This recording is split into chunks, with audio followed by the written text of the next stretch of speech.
Hello. This year marks the 10th anniversary of Fallout New Vegas being released, and I wanted to make a video to show what I think might be, if not the most, one of the most optimized builds in the game, as well as some of the perks that go along with it, and I'll tell you why I think they're good. It's a build that consists of either wide and broad damage specialization, so you can be good with a good variety of weapons, or it's also containing perks that they may not be strictly about increasing damage, but they just add some neat functionality to the game, like increasing throwing range with a weapon or being able to make new types of mines. This video will feature a wide variety of weapons used and even a variety of clothing, despite the fact that critical chance is maximized by a certain set of clothing. I will show some roleplay of like NCR armor, Legion, Enclave, Brotherhood of Steel, and it'll show you that this build is optimal and viable with many different weapon types. So here's my rundown on your initial special stats. Strength should be high enough to get any associated perks you want, but you have to consider that perks like the Old World Blues Reinforced Spine will increase your strength, and then other perks like Rad Child incidentally will temporarily decrease your strength stat. So you want your strength stat to be relatively high, just to have a good initial carrying rate, and to meet any perks. Maybe for roleplay, you don't want to be like weak. Perception, you need it just high enough so that you can get better criticals. That's very important. Endurance, health isn't so important, but maybe for some perks, like Them's Good Eatin', I think requires 8 endurance. You need to have that statistic. So you could start out at like 7, because then you can get an implant to increase its value permanently and meet the requirement for that perk. Charisma, I'd say, is a dumb stat. It affects so little in the game. You don't need companions to fight. I think they make the game too easy, even 2 companions. They're very strong. It's like playing the game on easy mode. So what are you going to do with that? Intelligence is quite important, because overall you just want to have a good number of points for skills every single level. That's the only way you increase your skills, is leveling. You only get 50 levels. You're not going to use like the skilled glitch with traits. I think that's kind of cheesy.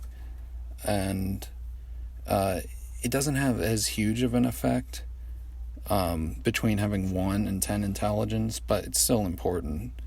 Agility is important, reasonably, maybe for VATs. Sometimes you use VATs, but it's mostly important for Slayer, for a melee build, which melee is a very practical skill out of all of them. But luck is probably the most important, because you need luck to get critical hits.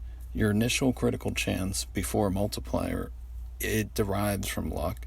10 luck is 10%. Then there are later perks like Finesse. There's the trait Build to Destroy, which increases it to 18%. And then associated clothing items can bump that up further before the critical multiplier. There's also flat multipliers like the one from Laser Commander or Light Touch that you should consider, but you basically need to factor in what you want your stats to be, and you have to factor in during the course of the game, can I raise the stat?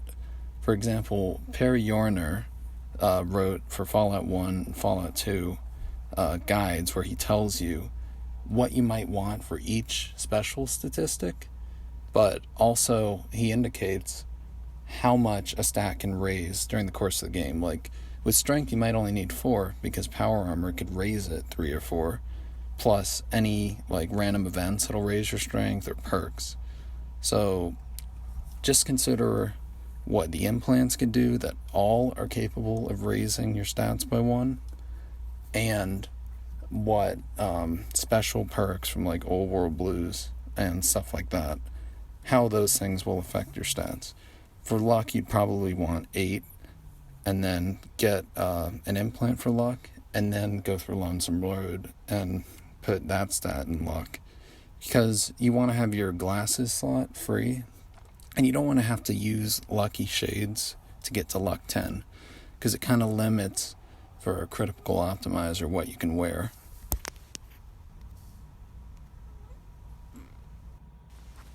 For skills, you should mainly consider that by the time you reach level 50, blessedly, thanks when you get all the DLCs, you have a lot of opportunity compared to the base game that caps at 30, where you can not only be forced, instead of just having to specify in a one particular build like it was in the base game, or, specify a number of perks and really have to cut corners, you can really max out in the full collector's edition with all the DLCs.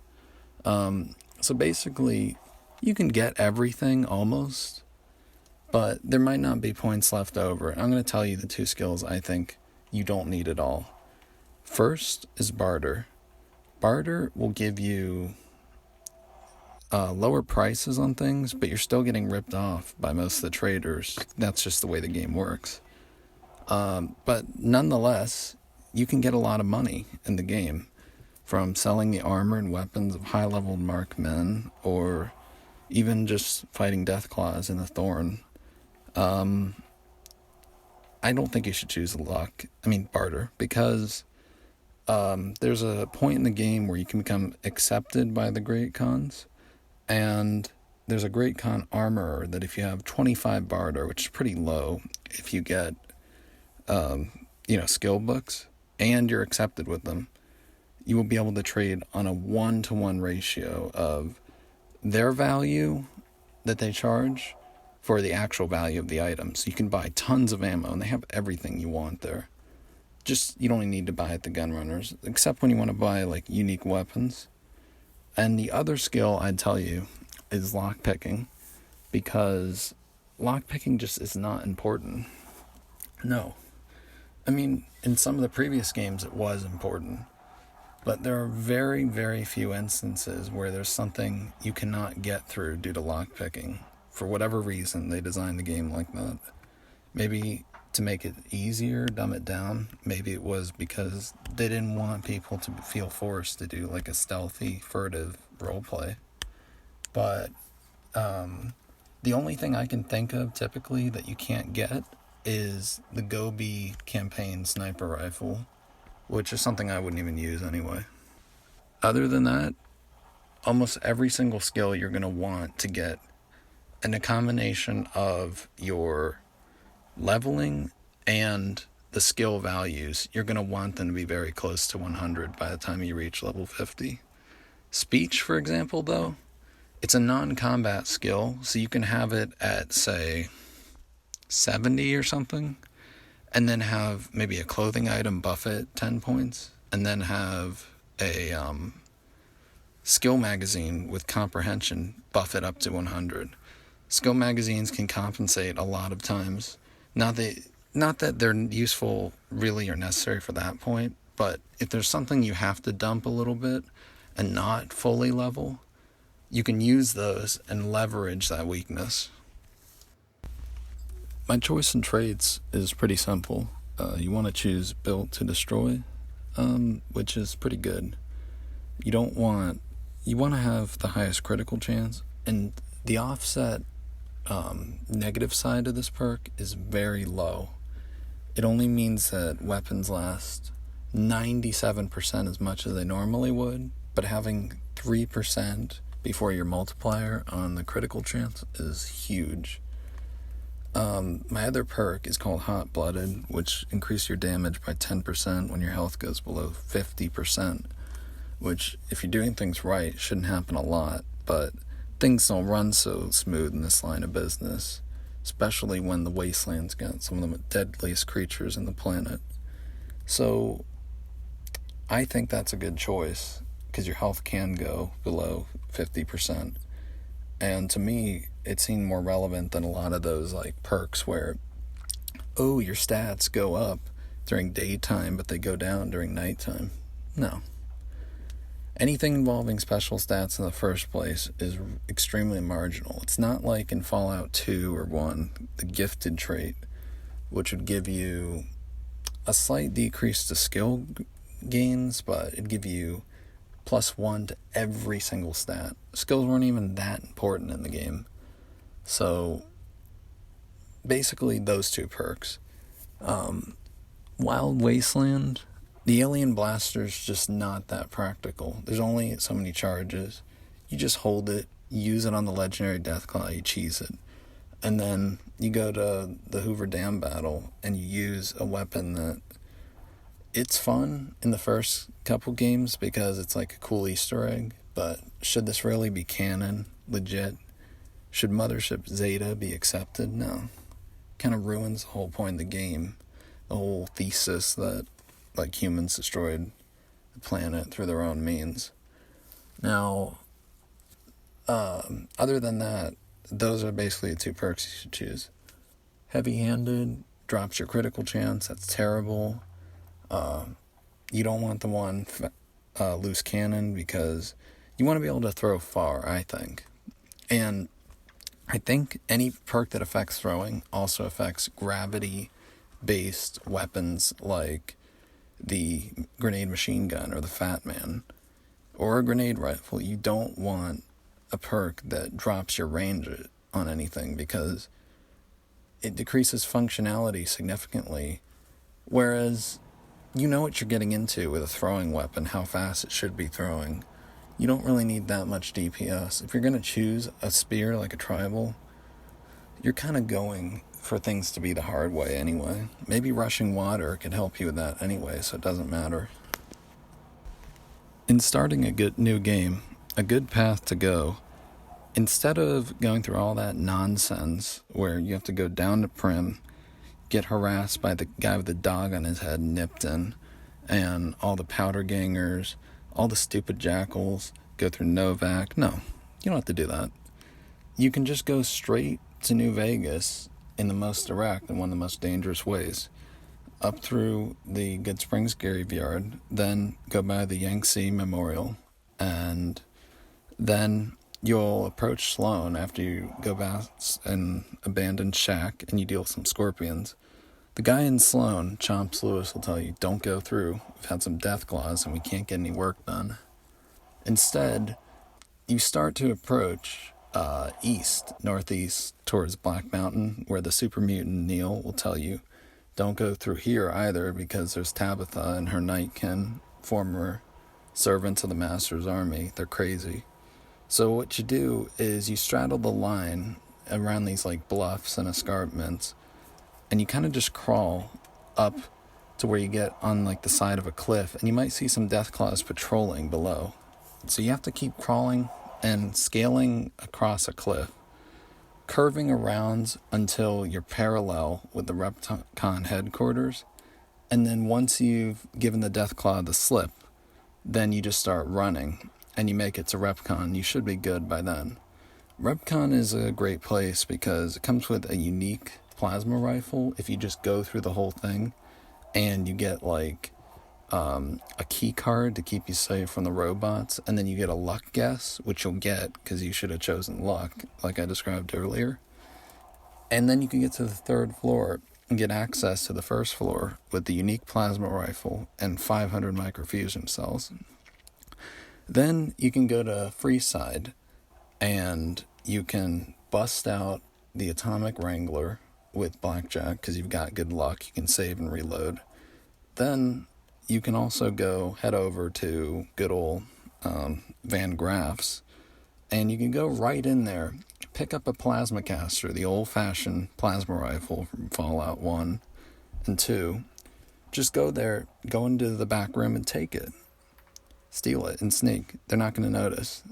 They're not very good with their supplies, are they? So then you can go and make the cap count you need to go to get into Vegas, and go to the Gomorrah, get right up to where you're about to bust them out. Just like, take all their money, be a whale. Then go to the White Glove Society, their casino, the Ultralux, and nearly bust them out. They have a higher limit. Now you should have a ton of caps relative to what you need, and you can go back to the Gunrunners and buy yourself some Combat Armor Mark II, and you've got some pretty good gear right off the bat. Easy stuff. Then you can go back to where you're near Hidden Valley, and maybe you bring Veronica from the 115 trading post, and you won't have to have a bomb collar around your neck, but you can do a lot. You talk to McNamara, you get rid of the lockdown, sort of, because they had a bad run-in with the NCRs, you might know, and basically, once you do that, you have to do like a series of things like investigate where some lost patrols are. They're all dead. One at Black Mountain, one near the Boomers, and I can't remember where the other one is, but once you do that, you'll have to get a bunch of parts from different vaults. One from Vault 11, Vault 22, and like it'll basically take you around the Mojave. But once you go to these locations for McNamara, you'll get full membership in the Brotherhood and your own set of power armor, and you'll probably go up to a reputation of liked. You can also do this with Hardin, which I think can be more fun from roleplay, because he'll give you a quest. You just have to help him find a reason why McNamara broke the chain that binds. And if you do that through the records, you solve a virus, you can oust him and put Hardin, who's kind of like a hard ass, in power. Hardin will ask you to go to the same Van Graffs you ripped off and kill them. There's a very funny way you can do this, and killing the Van Graffs helps you in like 2 different quests, one for Cass as well, Rose of Sharon Cassidy. Basically, you can sign up to work for them, and you're supposed to guard the door with the guy at the front. And one of the guys that's in there got his family, I guess, killed, and he's going to suicide bomb them. So what you should do, you can just let him go in and take out all the Van Graffs for you and solve the quest 10 for your business. That's a way you can get it with Hardin. Now, with McNamara, the other vault that I hadn't mentioned was Vault 3. And you're going to want to do some Great Khan's quests, which will help you with the thing I mentioned before about the Great Khan Armory. You're going to want to go to him, or the Great Khans, and do some, like, drug, I guess, oriented missions, and sell to people, because you only get a dialogue option with the Fiend's leader, Motor Runner, once. So just go and do that, and get it wrapped up. There's like another minor quest with like a trapped NCR guy, so you might want to consider that too. But you just want to kind of like peaceably infiltrate in there and get the item you need, get all the quests done you need, and go back. You got power armor now. You got a Great Khan's move. I don't use it, but you know. And what can be better than that? So now I will discuss my perks alphabetically, and I will go through all of them, and I will tell you why I think they are good. So, first, we have the Atomic perk. The Atomic perk will grant you plus 25% attack speed and movement, which is really good in irradiated areas, and you can use coyote meat, potentially, as a way of getting this perk temporarily wherever you want. It's a pretty good perk for melee characters. More melee speed, that gives you more critical damage, more damage output. This is what you want. Then it also gives you a bonus to your action point restoration, no matter what, if you got like deadly radiation poisoning. So you want this one. Better criticals gives you 1.5 times the damage for a critical attack. It's essential for a critical build. Now, you have Chemist, which is a very important perk.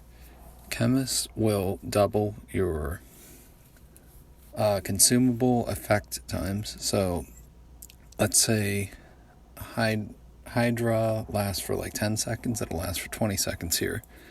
It pretty much affects everything, as far as I understand. I chose Comprehension because there's a book called True Police Stories, which will give you plus 5% critical chance, but with this, it'll give you plus 10. So it could have a potentially really good effect on DPS for critically based weapons, especially weapons that rely heavily on critical damage. For example, the Aveline Kit limited edition BB gun, which is a nod to the old-fashioned LE BB guns in the first 2 games. You're going to want that. Now, it has to be taken in combination, I think, with Voracious Reader, because that perk will make those magazines more common. So I think those 2 perks can be important, but if you don't think they're necessary, I think they are very practical for a critical build no matter what. You might want to take 2 ranks instead of Demolition Expert, because I only took 1, and if you're going to use explosives a lot, if you think they're good and important to a build, especially if you have a lot of carrying space, because you're not taking hardcore mode, you should choose Demolition Expert instead 3 times. I only chose it once. Now, the next perk I will describe is Eye for an Eye. This is a perk that you choose, and if you're crippled for 5 limbs, you get plus 50% damage. Comes with some downsides.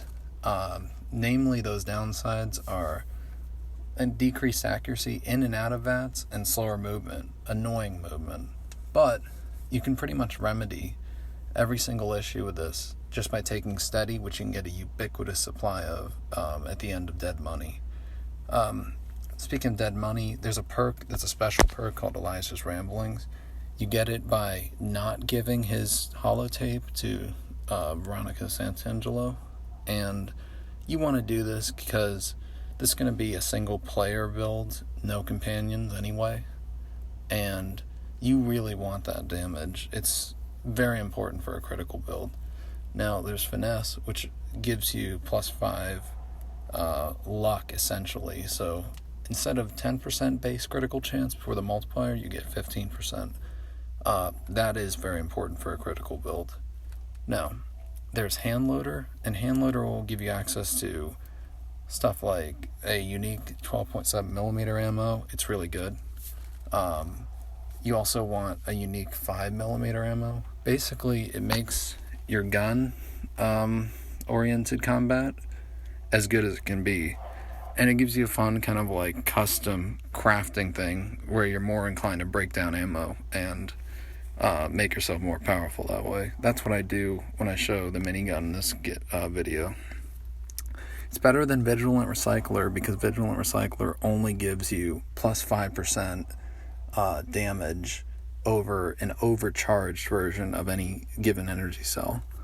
Now, you have Heave-Ho, which is just like a practicality matter. It'll increase the damage or range of any weapon that launches something.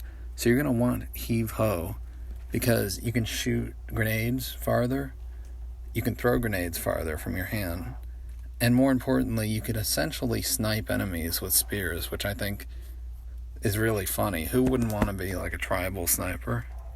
Now, next perk I chose twice is Implant GRX. Bullet time, slowing down time, is really good. You basically, with all the other perks combined, can get a minute-long version of this effect, and it's very important to help you survive Deathclaws often. Makes different melee strategies more viable. I mean, I showed in my video, you can take down a whole group of Deathclaws with spiked knuckles. You could even take down a Deathclaw with your bare fist, but there's a lot of DT negation that they do, or they negate your damage with DT, and your criticals with your bare fists are really nothing. So it's going to take you 5 minutes to kill one. Who wants to see that? I didn't take, as I said, Demolition Expert, but who needs, like, the difference between 2,000 damage and 3,000 with the unique Fat Man S.P.E.C.I.A.L against any enemy? Nobody, because they'll die. And I just feel that, like, a grenade machine gun is kind of like a niche usage, and you can replicate the damage bonus almost that those 2 ranks of the perk could give with Slasher and Yao Guai Meat. The next perk I would discuss is Jury Rigging. Jury Rigging allows you to repair items that don't have many items that can repair something with. Like if they only have 1 item, now they can repair almost everything from that class. For example, maybe you want to repair a plasma caster with a Gatling laser, you can do it. It makes it really easy to play the game and find something to repair and not spend thousands of caps on repairing, because some items otherwise wouldn't have anything you could repair them with. Now, at level 50, there's Just Lucky I'm Alive.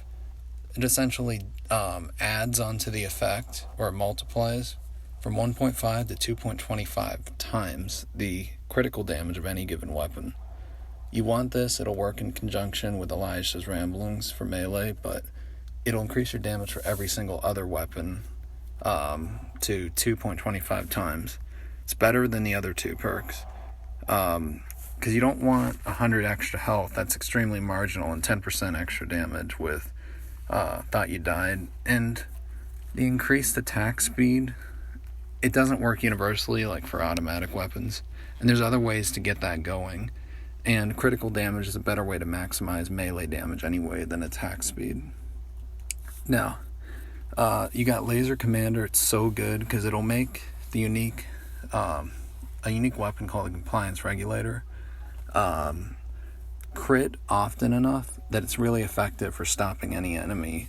Like, you can stop 4 Deathclaws at once, or you can cheese a lot of the enemies in the game that might be hard by immobilizing them, like David did with the slingshot in the Bible to Goliath, and then kill them with a melee weapon. You can save on ammo that way too, rather than just like firing a machine gun and missing a lot at a moving target.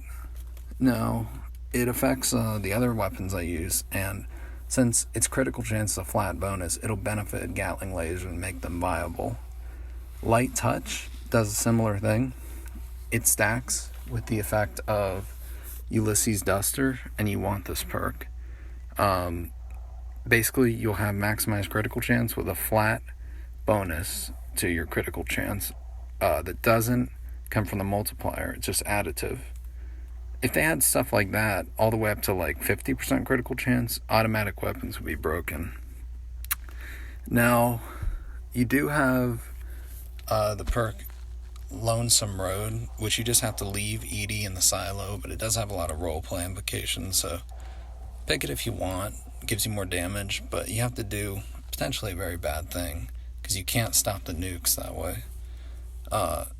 Mad Bomber gives you access to microfusion cell clusters, which are like a mix between like cluster bombs and like, it's like kind of like a mine, but it also works like a grenade. It's pretty cool. And nuka grenades are very powerful explosives no matter what. They're almost like the holy hand grenades of Antioch you can get in Wild Wasteland. Meltdown gives you plasma explosions for every laser weapon. It's practical for crowd control, and it's just really fun to watch. Now, Nuka Chemist is important if you want to make use of those Nuka grenades, because you can't make many when there's a limited number of Nuka Quantum. But this way you can brew Nuka Quantum at your pleasure. Purifier is another perk, and it affects Deathclaws, and it'll make your melee game against Deathclaws quite powerful. I highly recommend it because they're some of the only enemies in the game that are even worth fearing or fighting. Now, there's Pyromaniac, which is kind of a personal choice. You may or may not want it, but Pyromaniac will give you plus 50% damage with any fire weapon, which I think for a single perk is quite significant. You may or may not want the weapons it affects, but I think it can work pretty well with, like, say, Gehenna, the unique shish kebab, and the aforementioned Purifier perk. Radchilds will give you 8 healing per second, 8 hit points restored every second when you're at deadly rad poisoning. It makes you really effective to heal with radiation while you're in a combat situation, rather than have to lean on stim packs and all that kind of stuff. It saves you resources in typical situations. Then you've got Slayer, which increases your attack speed. More attacks per second, more criticals. Simple as that. Then you've got Super Slam, your melee attack speed. You take that, and you have a % chance to knock down an enemy. Basically, you can stun lock enemies and win that way. Then there's Them's Good Eatin', which may or may not be necessary. But in terms of practicality, it does add 2 healing items to the game that are very effective, and they are ubiquitous. Almost every single enemy has them. So you want this perk, I think, because you can upgrade these healing items. They sell for a lot, so it's a guaranteed source of money. And they will ultimately give you more healing opportunities. It ties into the theme of versatility of this build. And finally, I describe Voracious Reader, which is a perk that, like I said, combines with comprehension to give you a limitless supply of critical boosting true police stories magazines. So, namely, what I do with the builds right now is rely upon 2 critical multipliers, each 1.5 times to equal 2.25 times the base critical damage of any weapon I use. And I already have a number of perks modifying damage, helpfully. So you have the weapon called the Microfusion Hyperbreeder Alpha, and it's a weapon that is a very overpowered version of the Recharger pistol. It's kind of like a laser submachine gun that produces its own ammo. You might as even well call it like a ranged melee weapon, because you never run out of ammo. And the only thing you have to worry about is it losing its condition. But I have the jury rigging perk, which allows me to not worry about that, because as long as I can find any old laser pistol or plasma pistol, it's good. You can find those in Lonesome Road somewhat often. So basically, I use that, and because I've got the set lasers for fun perk, that's a, I guess, special perk that you get just by doing a lot of laser damage, and Lord Death increases damage. A number of perks. Lonesome Road perk also does it, where you leave Edie in the silo. That really helps you. And what it boils down to is that with the Eye for an Eye perk, which can increase your damage by 50% for 5 limbs crippled, and you can compensate for aim loss with steady speed. Walking speed you can compensate for with atomic if you're in an irradiated area, typically. You get what says a base damage of 50, but a damage over time of 350. So 7 shots per second, not too bad, especially since it recharges while you're firing it often. And if you can manage your usage of firing and kind of like fire and then not fire, you're pretty well off. Now, with this weapon, what makes it special is that it's an automatic weapon, more or less. But it has the critical multiplier of a normal weapon, like a semi-automatic weapon. That's pretty broken. And I think the only other weapon I can think of at the moment that somewhat imitates that is a survivalist rifle, which is a much more powerful version of a service rifle chambered for 12.7 millimeter ammunition, and that's basically a 50 caliber bullet with less charge. I don't even know if it's a realistic bullet, but basically with this perk you're going to be getting a lot of critical damage. The damage is effectively going to be like 700 per second.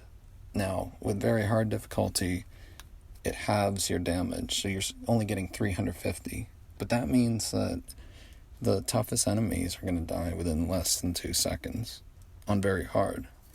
And that doesn't even go into like the flagpole weapon Old Glory that Ulysses used, that has 80 base critical damage. So that is 200, maybe 260 or 70 critical damage, plus its base damage of 40 is about 300. And you can swing pretty fast with it with Slayer, with Rushing Water, with a little bit with like irradiated effects you have, but you're really going to be knocking anything out with like a 50% critical rate with that weapon. And you could buff it further with True Police Stories, which is increasing your critical chance further. But in the course of things, I use Ulysses Duster, which increases your critical chance by 5%. Then it's a light armor, so it increases your critical chance with a flat critical chance of 5%, but that's after the multiplier. So that means that something before the multiplier, if the multiplier's higher, it makes a bigger effect. If it's a really low multiplier, like for machine guns, but there is a multiplier, then a flat one is going to benefit you more. For example, a weapon that would never get critical hits, like a Gatling laser, can get up to 1 in 5 shots being critical with all the clothing. And then the other thing I wear is the first recon beret, which increases it by 5%. And there isn't really any combo of clothing that does quite as good as all those things put together. Now, typically I don't even need to use any consumables, because you can just shake it off and not have anything healing. If you have good strategy and you choose your targets carefully, you don't need them. But in the course of this video, I show a lot of footage where I'm putting myself out in the open and attacking a lot of strong enemies, some of the best enemies in the game. And Death Claws, they do 125 damage, the normal ones. So that's 250 on hard mode, or very hard, without any defensive abilities. And what are you going to do with that? Basically, the only way to really survive, especially when they were taking you on a lot, is use Implant GRX to slow down their movement so they can't attack you and you can evade them better. And take Battle Brew, Slasher, and Med-X, which will give you 85% damage resistance, which is broken. I mean, Fallout 3 had damage resistance commonly, but this game doesn't. I mean, the whole effect of DT, where armor piercing can be good sometimes, but sometimes you don't want to have hollow points because of DT, and getting over that, it's an interesting mechanic. Sometimes weak ammo, or weak armor can fend off weak bullets very well. But most of the time, DT is not helpful. Even if you could get really high DT by like taking Cass's Whiskey perk, Remnant's Power Armor, and Toughness perks, and Implants, all of that, it's not going to really help you against an anti-material rifle. That's armor piercing, anti-tank.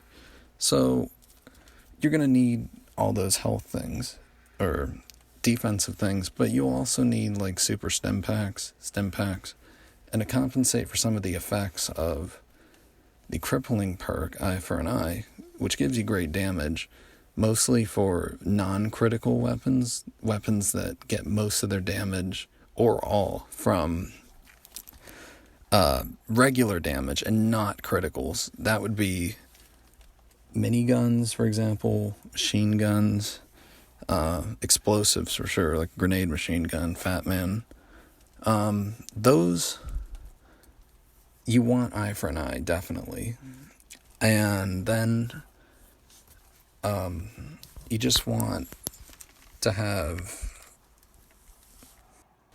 the one other concern with, anti-material rifle, armor-piercing marked men, even after your DR is being, 85, is that even with really good armor, you could have something like in the Deathclaw Promontory, where you have a ton of Deathclaws attacking you at once, and your 85 DR isn't going to help you, because let's say you have 85 DR and their attack, let's say it was calculated before the very hard multiplier, what the damage would be. If you have 85% of 125 and it comes out to like 18.75 or something like that, if that's what it comes down to, and then your armor has a DT that negates that further, and then let's say on very hard it's doubled after that, that's how I think it works. That could be great, well and great, but you can have a ton of Deathclaws attacking you at once, and a Mother Deathclaw, which does a lot more damage than the regulars, and the potential for its damage to double attacking you. mauling you, dogpiling you. So you're just gonna want to have healing items like a super stem pack. Stuff like just about anything you need of regular items you can get from the Sierra Madre. Once you complete Dead Money DLC, there's a vending machine which you get free chips for all the time, and it's like the welfare of the Fallout world. You get stem packs, super stem packs, steady, you get buff out, you get medics. You don't really have to get any of those ever again. Now, stuff like Battle Brew, there's definite limits on how much you can get anyway, because mutant cave fungus, that is an ingredient of it, you have to get in Old World Blues in one particular cave. And you can get like 20 at a time there, but that's still pretty good. Do you want to farm it a little bit? Then, Med-X is very common. Slasher, you get from banana yucca fruit, for example. And Psycho, you have to buy the Psycho. The banana yucca you can get from Old World Blues with this like farming mechanism they have that makes it easy. Another ingredient for the Battle Brew is salient green, which is like a kind of science fiction-y element that you just take and make out of food products. And that's pretty easy to get as well. But the limiting factor there is vodka, and you can't get much vodka unless you go to like the bars. There's one instance in Dead Money where you could have gotten it, but in my case, I don't know how much. Basically, conceivably, there are a ton of healing items you can stack together. That's one of the powers of this game, and it's kind of crazy that whereas other games emphasize like the meta being having tank tier armor, like mobile tank armor that is hardened power armor or Enclave APA, this game pretty much takes a dump on the old guard of the powers that dominated New California, like Brotherhood of Steel and Fallout 1 were the only main power besides maybe the hub, and Fallout 2, the Enclave was the big boogeyman that was threatening the world. The NCR, they don't wear much armor, and they run by attrition. They're in a tough campaign. Caesar's Legion wears like sporting goods, so the whole game seems to emphasize this like badass, like I don't wear armor and I just take drugs aspect to it. Very Mad Max of them. Well done. But you can get a lot of different healing items, and you can combine them together. Some are more practical than others. Like I took a perk, Them's Good Eatin' is what it's called, and almost every single living creature will provide you with blood sausage or thin red paste. You can refine these into more powerful versions, but even the basic versions have decent healing rates. And Rad Child will have a good healing rate. There is a school of thought that some people have proposed where you can take a perk or a trait called Logan's Loophole, which stops your level at 30, but for maximization, this is not what you want. Because you don't get access to the level 50 perks that make your character so powerful. No. Because with Chemist, perks like that, and some other special perks, like one that increases your turbo length, I think called Day Tripper or something like that, you get long enough to last you for an encounter, and then after you do an encounter, you might travel with fast travel, and it's done. You lose all the effects of a given item. You have to use more. You're better off not taking that perk to double the length of things and just go with having your perks last or your consumable effects. And the crux of all this is that even if, only in a case where you're carrying an absurd number of consumables can you be truly safe. Because you'll find in a place like the Courier's Mile, the death claws there are irradiated death claws. They don't have DT, so you can use survivalist rifle and you can have 12.7 millimeter hollow points like a charm. It does them in good, but they do more damage than a legendary Deathclaw with each of their attacks. Any Deathclaw in Lonesome Road at level 50. So you really want to watch out for those. Basically, even at this meta level where you're carrying a fair number of consumables and your DR, you just got to watch out. They can really kill you. Like, if you don't use Implant GRX and use some evasion and just swipe right through them with melee first, they can still kill you. And not much is going to change that, because it is actually good balance when you can make a character that's incredibly overpowered, but still have endgame characters that make you fear. Without consumables, the game's still, at the higher echelons, very much a sudden death match between you being incredibly dangerous and the enemy squishy, and the same going for you.